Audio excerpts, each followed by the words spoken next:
le mamme, le mamme. Saluti da Lucazzo. Ciao. Che bello. Cosa? Al mattino ci sono tutte le mamme all'ascolto. Le massaie, vero, A me piacciono le mamme. Ah, sì? Perché la mia mamma Pia, detta Pompia, Ah, la pompiera, è vero? non è mai con me. No, oh E povero. quando io vedo le altre mamme sono felice. Ah, sì? Anche te è felice. Non avevo dubbi.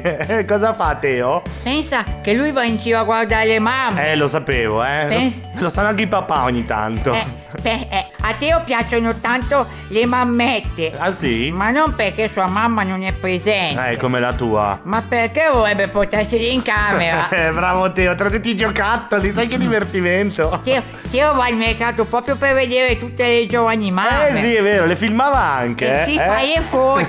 Sì. Quando sono chinate per comprare la frutta. Intanto che guardano le pere, lui guarda qualcos'altro. Vuole dare la banana. Sì. Oggi per Teo è una grande giornata. Ma dai, perché? Perché ci sono tante bancarelle a Canelli. È vero, E lui è già pronto a rifarsi gli occhi. Bravo Teo. È proprio bravo. Sì. A lui piacciono le ragazzine more e le mamme bionde. Ma dai. Sì, le mammine bionde.